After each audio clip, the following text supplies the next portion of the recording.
think if you do a magazine about sex and sexuality, for me it's like the greatest education I've ever had. It probably wasn't what they thought they were gonna get. So it wasn't really pornographic and it really wasn't accessible. It was a bit more ambiguous. They actually didn't print it for about a year. And then Jefferson Hack, and he was publishing Dazed and Confused, they showed the dummy to him. And I think he said, oh, this is really cool, you should publish it. And then it just exploded.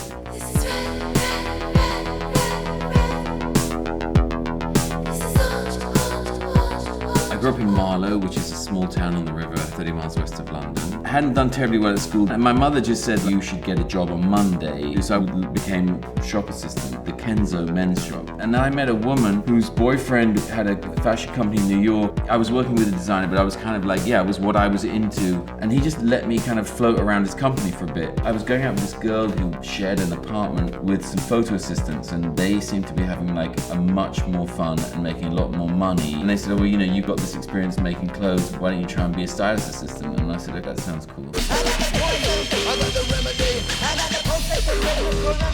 I met Brana Wool. She introduced me to Stephen Meisel for like Anna Sui and then Paul Cavaco. It was a really magical time, I think. It was a small studio on Park Avenue and it's just very intense, but in a very cool way, not like, it wasn't torture. You know, it's just really good to see someone who knew exactly what they were doing and exactly what they wanted, and you sort of understood what the real rules for like good work are. And I think that was an invaluable lesson. I worked for Paul doing Madonna Sex Book. That kind of opened my eyes to like this whole kind of sexual underground that was going on in New York in the early 90s that I probably wouldn't have been exposed to. It was a very sort of permissive and generous community. From the Madonna Sex Book and working with Stephen in general, a lot of the work I did post-assisting was provocative, and that led to actually a guy in Japan looking at some of the work I was doing and just saying, oh, it would be interesting to see if you made like a porn magazine.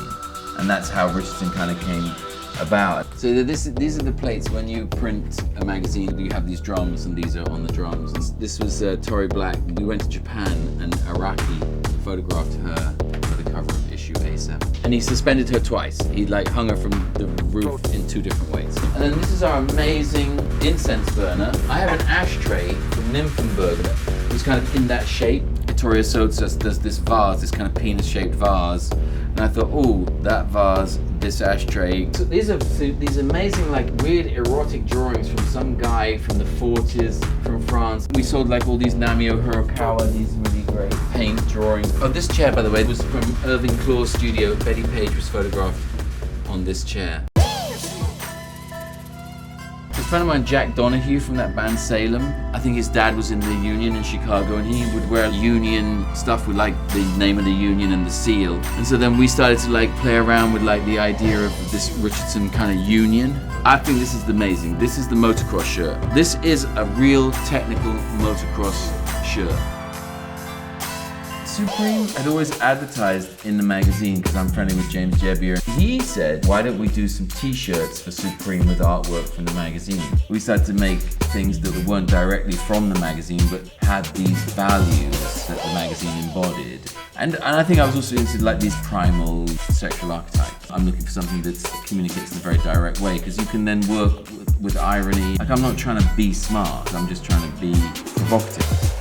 The next issue of the magazine is about America. I promise you, porn isn't terribly interesting anymore. For the issue we're going to launch in September, there's a different kind of star on the cover. It's a way I enjoy to learn, being in a subject arena that I like, and then trying to explore all the recesses of that arena. The greatest pleasure I get out of doing a magazine is to have my general outlook broadened. Back. What do you